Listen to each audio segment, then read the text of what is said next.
viewers, welcome to the news. Before we begin, a quick look at the headlines. Meghalaya Assembly budget session begins February 16th. Chief Minister Conrad Sangma to table budget on February 20th.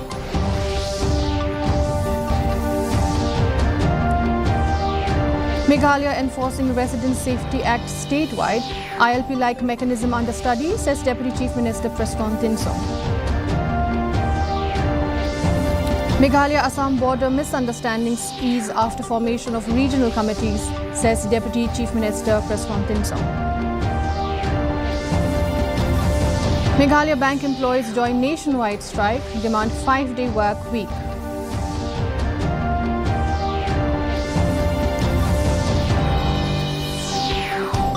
And India and European Union finalize historic free trade agreement in New Delhi.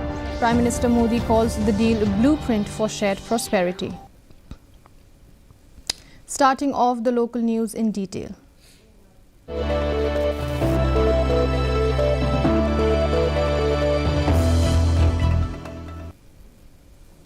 The budget session of the Meghalaya Legislative Assembly will begin on February 16th and continue until February 27th, spanning 10 working days.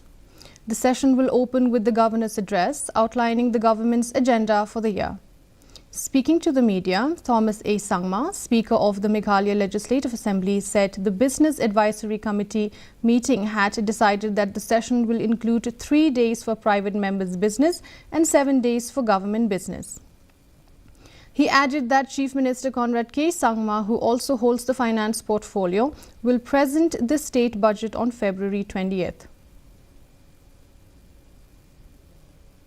The meeting of the Business Advisory Committee to discuss about the coming budget session, and we have decided that budget session will be commencing from 16th February, which is Monday, and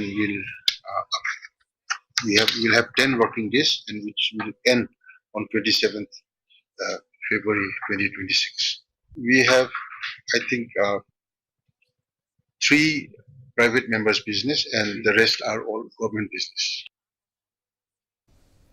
Deputy Chief Minister Preston Tinsong said the Meghalaya Residents Safety and Security Act is being enforced statewide through district task forces with stricter implementation in Shillong. He clarified the act has no provision for entry or exit points. Tinsong added the government is examining provisions of the Immigration and Foreigners Act 2025 to explore an ILP-like mechanism while also stepping up border vigilance and reviving village defense parties in border areas. If the Act 2025 of the Immigration and Foreigners Act, whether we can also maybe cope in some kind of provision over there to implement it, maybe just like ILP type of. But that again, we have already referred this details of the provisions in the latest Act 2025, Foreigners and Immigration Act, passed by the Parliament, to be again looked into by the Advocate General and their team of legal experts. Deputy Chief Minister Preston Tinsong said misunderstandings along the Meghalaya-Assam interstate border have eased following the formation of regional committees between the two states. Referring to Meghalaya, he said objections raised earlier by Assam residents over the installation of electric poles were resolved after discussions between district authorities of both states. With approval from Assam, the work has now resumed, reflecting improved coordination and stability along the border. As of now, I don't say that it is out of control, but it's happening everywhere where the misunderstanding takes place. But again, let me tell you one thing. Right from that time when we constituted this regional committee in both sides of the states, we could see lot of improvement has happened. And in Maikuli, I think we have seen it that the uh, residents of Assam, they did not allow erection of electric pole in that area. But ultimately, we have instructed our GC to have a meeting with his counterpart, and even not only that, we went ahead by having a peace committee of those villages, and now everything is resolved, and even the erection of the electric pole is allowed by Assam. Meghalaya joined the rest of the country in the nationwide bankers' strike today, as employees under the banner of the United Forum of Bank Unions staged a demonstration outside the State Bank of India's Shillong main branch. Bank employees were seen holding placards and raising slogans. Union leaders demanded the immediate introduction of a 5-day work week, citing long hours, rising workload due to digitalization and the need for better work-life balance, warning of intensified protests if demands are ignored. The number game is taken. Who has done what? Not on hold. On behalf of UFBU as the joint convener, I would like to convey this message to everyone that we are on strike today on the 27th of January 2026 across India. This strike has been called under the banner of United Forum of Bank Union. This is an umbrella organization of all the associations across the cadre, across the banks. We represent all the public sector banks, quite a few number of private banks, all the rural banks, all the cooperative banks. Now, the strike that we have called today is for our demand of 5 days banking. Yeah, workload is so much. So that is affecting our health. We believe that this will help all the bankers, and that way we will be able to serve all the public much better, much better. This is our demand for 5 days banking, and one of the many demands that we have put forward to the government. So the strike which has been called today across India is basically for demand for 5 days banking. A 2-day mini bazaar was held at DC Park, Tura on January 25th and 26th alongside Republic Day celebrations, showcasing over 30 local artisans and entrepreneurs.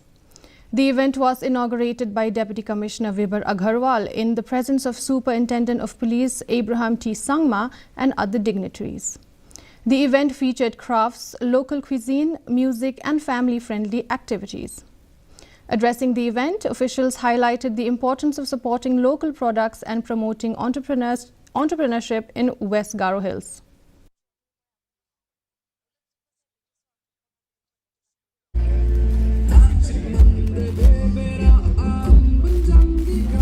This mission is taken deep into the heart of rural communities, providing doorstep incubation.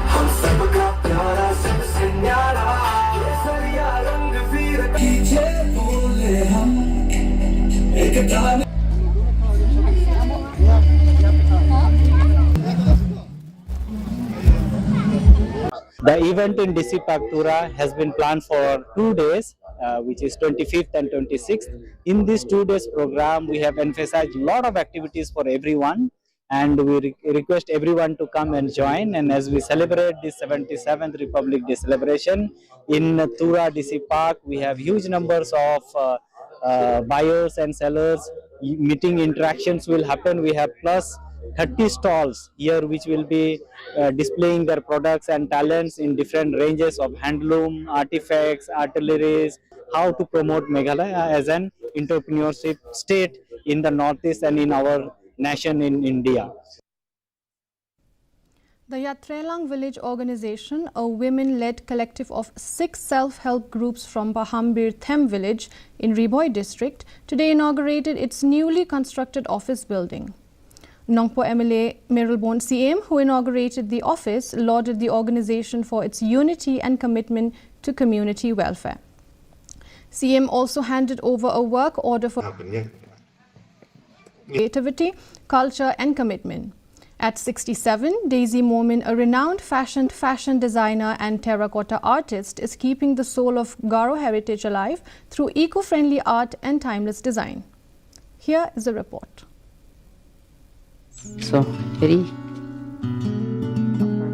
Born into a family steeped in creativity, Daisy Momin's artistic journey began with handmade fabric flowers and wedding accessories in Tura.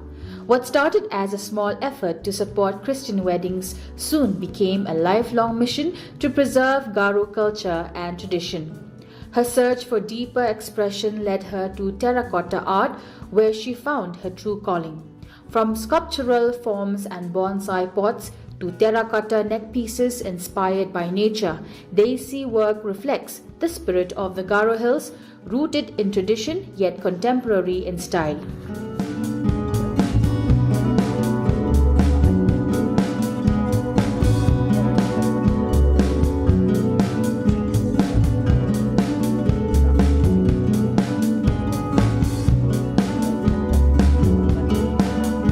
I did some accessories for my elder sister.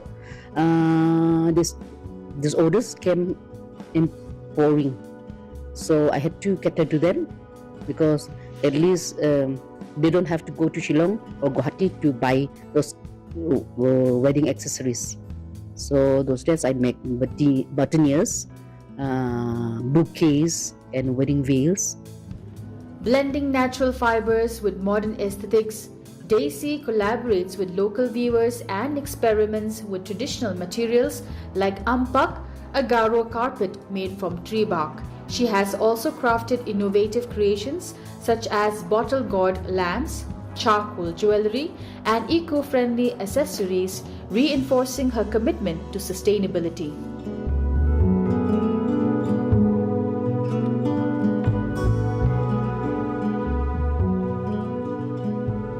I started doing terracotta. I ventured into terracotta works because since 80s I was very interested in bonsais. So those days bonsai pots weren't available in Tura. So I thought that I'll have to make some pots for my bonsais. So with a little help from this traditional potters from the plain belt, I tried out doing some potteries myself, and from potteries I ventured into doing some sculptures, terracotta sculptures, and then from terracotta sculptures, terracotta accessories. So that is how all my venture after venture I tried out, but they are all accidental. I don't have in mind that I'll be doing this or I'll be doing that. But all came accidentally, I think. In 1998, her distinctive approach earned her the NIFT National Award for Excellence in Fashion Designing, an achievement she says came unexpectedly but recognized her originality and use of traditional motifs.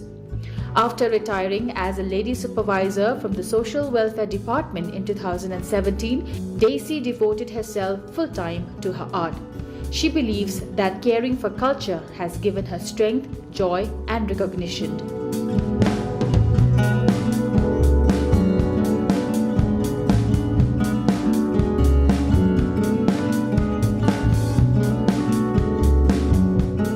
Why I was selected for the NIFT National Award, because competitors were there, well-established fashion designers were also there. I won't name them, but my design is very unique because very eco-friendly. I use only eco-friendly materials with traditional inspired motifs, Garo motifs, and with a very small, no cuttings and no stitching. So everything is simple. That is why my creations are selected. Through her work, Daisy continues to inspire the younger generation, urging them to value their roots, stay original, and preserve Garo traditions through creative expression. Desi Moments' journey is more than art, it is a celebration of identity, sustainability, and heritage. A reminder that when tradition meets passion, culture not only survives, it thrives.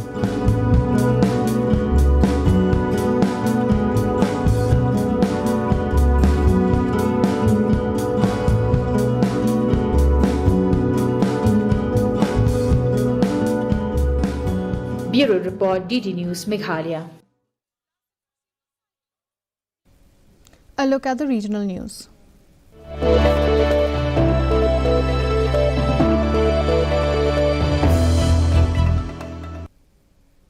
Nagaland has inaugurated its first drone school and drone center of excellence at the Nagaland GIS and Remote Sensing Center in Kohima as part of the 77th Republic Day celebrations. The facility was formally inaugurated by Chief Minister Nephew Rio. The initiative aims to equip youth with advanced drone technology skills and promote innovation-led employment. The drone school offers DGCA-compliant remote pilot certificate courses along with specialized short-term programs at the non-DGCA level.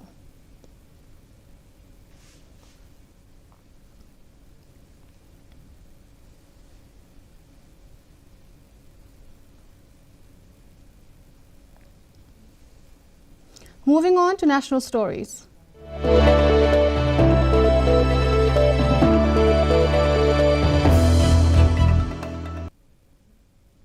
Prime Minister Narendra Modi, addressing India Energy Week virtually today, said the India-European Union Free Trade Agreement complements the India-UK trade deal and will strengthen India's manufacturing and services sector.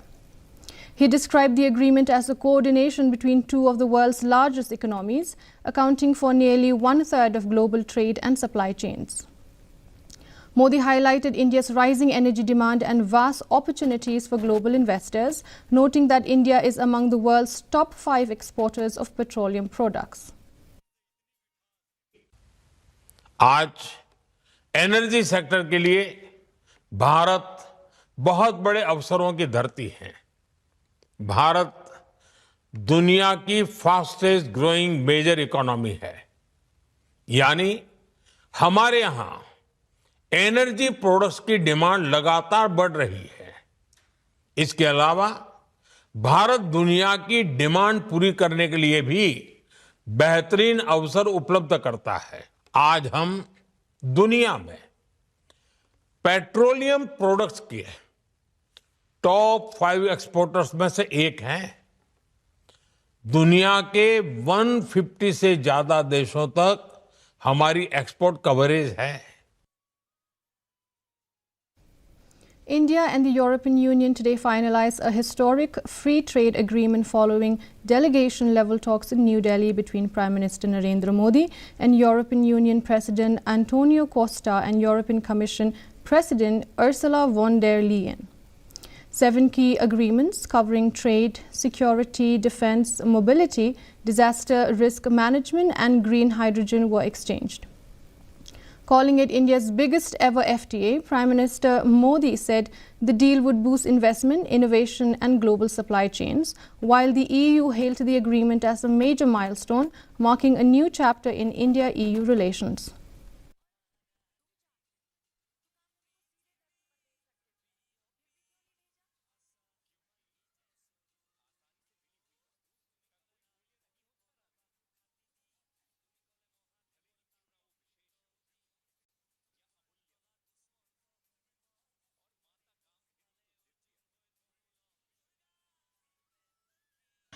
Germany की पहली महिला रक्षा मंत्री नहीं, European union commission की भी पहली महिला president बनकर पूरी दुनिया के लिए एक प्रेरणा है। कल एक ऐतिहासिक क्षण था जब पहली बार यूरोपियन यूनियन के लीडर्स भारत के गणतंत्र दिवस समारोह में मुख्य अतिथि के रूप में शामिल हुए। We were privileged yesterday to be your chief guests for the Republic Day celebrations. Such an impressive display of India's capabilities and diversity. Today is a historic moment. We are opening a new chapter in our relations on trade, on security, on people-to-people ties. An all-party meeting ahead of the budget session of Parliament was held at the Parliament House, New Delhi, chaired by Union Defence Minister Rajnath Singh.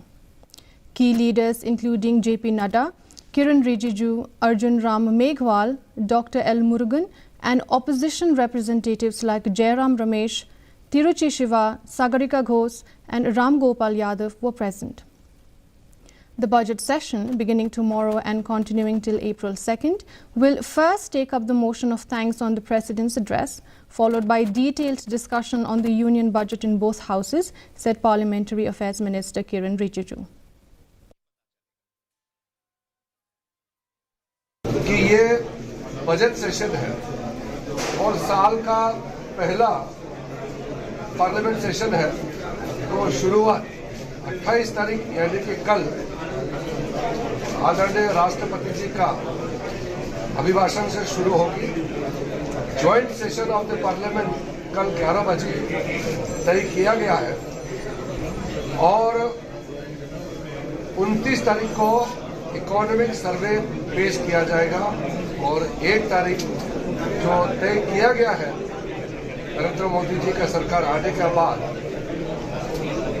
1 फरवरी को आम budget पेश किया जाएगा। Now a look at news around the globe.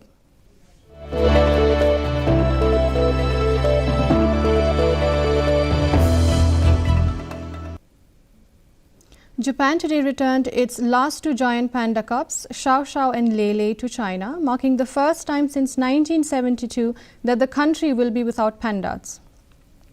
The farewell comes amid heightened tensions between Tokyo and Beijing, where relations strained over recent remarks on Taiwan. Thousands of emotional visitors thronged Tokyo's Ueno Zoo, waiting hours to catch a final glimpse of the panda twins born in 2021 under a breeding loan program. China retains ownership of all loaned pandas, with host nations paying about $1 million per pair annually. The future of any new panda loan to Japan remains uncertain.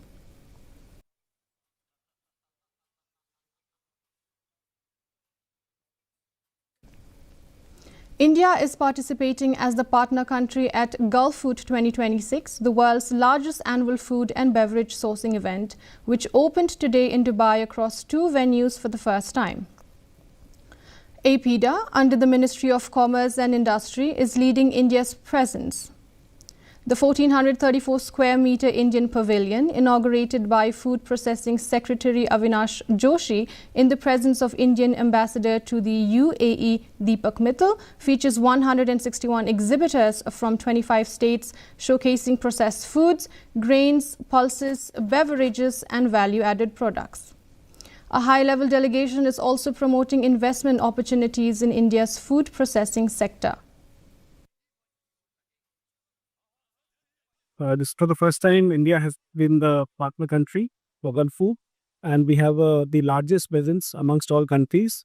We have more than 600 plus companies from India who are showcasing the strength of agriculture from India in terms of the rice, fresh fruits, processed food products, milk products.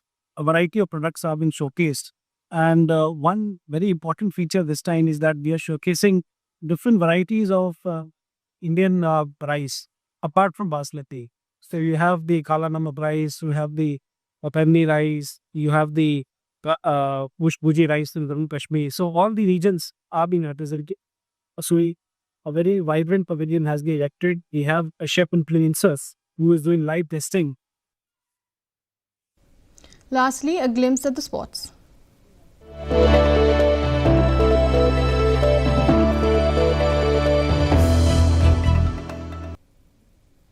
The Indian Army Ice Hockey team emerged champions of the Khelo India Ice Hockey Championship 2026, defeating Chandigarh 3-2 in a closely fought men's final at the NDA Stadium in Leh. The final, played on Republic Day, witnessed an intense contest as the Army team sealed the prestigious title with a decisive performance on ice.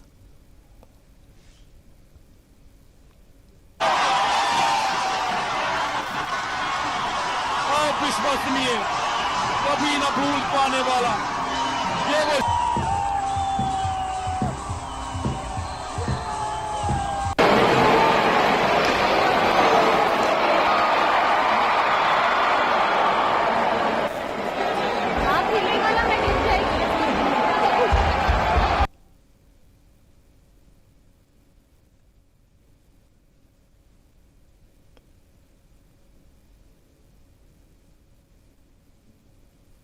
A look at the weather report.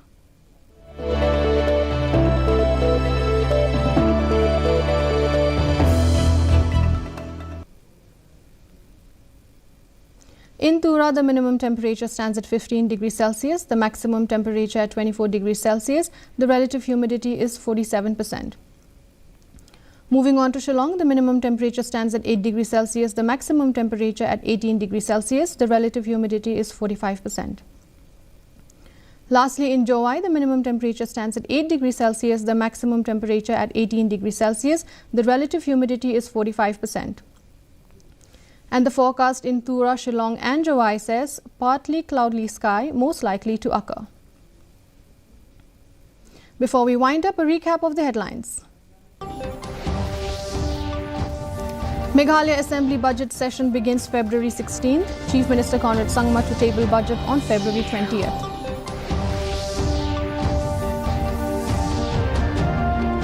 Meghalaya enforcing Resident Safety Act statewide. ILP-like mechanism under study, says Deputy Chief Minister Preston Thinsong. Meghalaya-Assam border misunderstandings ease after formation of regional committees, says Deputy Chief Minister Preston Thinsong. Meghalaya Bank employees join nationwide strike, demand 5-day work week.